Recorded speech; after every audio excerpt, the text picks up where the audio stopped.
folks. Good morning, good afternoon, good evening. This is Doug with News and Views by Doug.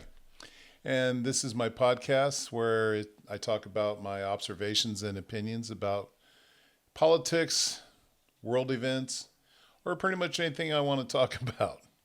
And I thank you for coming to this channel. We are now also, besides on YouTube, we're now on Facebook. And again, it's News and Views by Doug.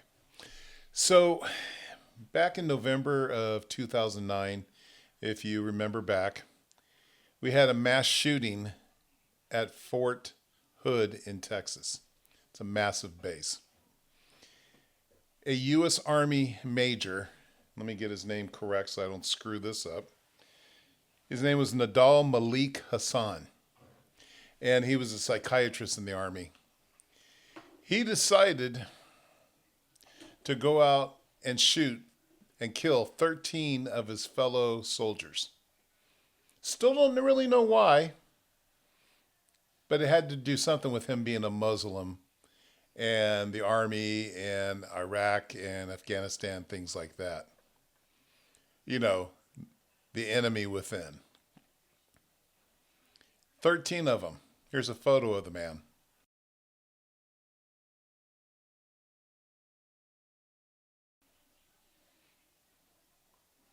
Well, the Army is now going to execute him. Don't know if it's going to be by hanging, firing squad, lethal injection. Don't know. Military can do all of those, I believe. But he's been sitting at Fort Leavenworth for all these years. This happened in 2009. It's now 2026, and they're finally going to kill this asshole. Guess, justice will be served.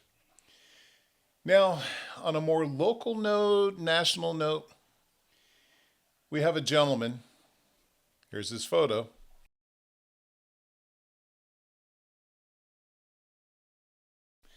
His name is Ammar Najir Kampa.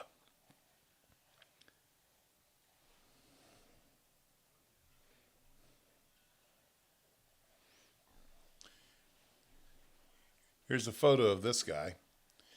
His name is Ammar Kampa Najjar, another Muslim. This guy has been in the San Diego politics scene for many years. He keeps running on the Democrat side for different congressional offices, and he's lost every single time. Now, here's a few facts about this guy. One, he's dating Sarah Jacobs, who is a congressperson for California. She's a leftist. She got all of her money from her parents, the Jacobs, who I believe are with Qualcomm. She's never worked a day in her life, and she's a billionaire.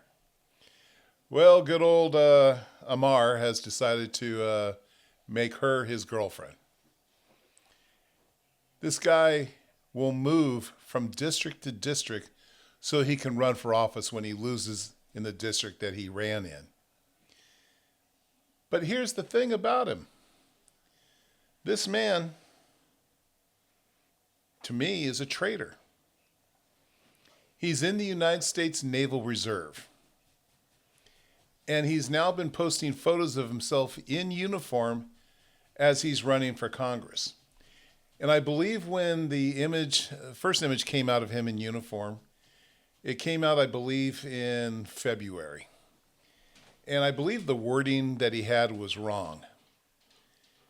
Well, a lot of people were upset. I personally called the Navy Inspector General's office and filed a complaint against him because he was I can't even talk. He was in uniform and advertising that he was a naval officer, which is against the UCMJ, the Uniform Code of Military Justice. You can't mix the two.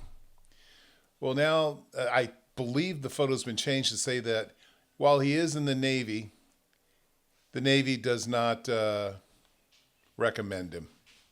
He's changed the wordage after people got involved. A lot of people are upset.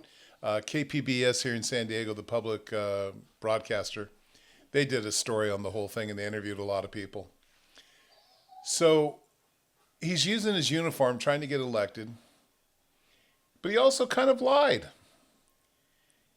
In his first advertising, he said he was a part of naval intelligence.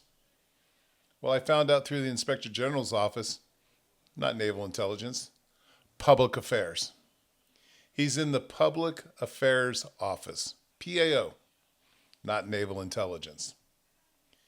The other thing is, his grandfather, let me get that name right.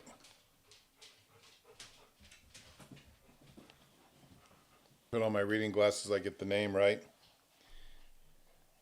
Ammar's grandfather was Mohammed Youssef al-Najjar, and he was reputedly the mastermind of the 1972 Munich Olympic massacre, where the Palestinian Liberation Organization went into Germany and attacked and killed the Israeli athletes during the middle of the Olympics.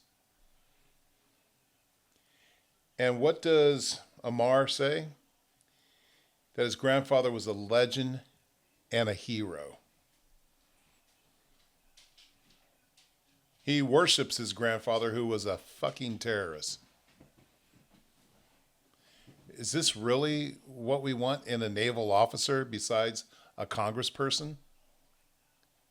The Navy should be booting his ass out for not only breaking the UCMJ, but for that statement that he's praising his grandfather who helped massacre the Israelis at the Olympics.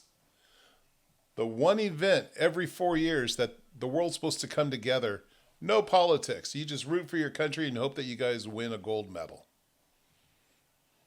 No, we don't need this guy. So I'm begging anyone from San Diego in that district that he's now running for, don't vote for him. He's not good for America. He's not good for the Navy. He's just not good. So anyways, that's my opinion. What's yours? Please like and subscribe. Tell me what you think.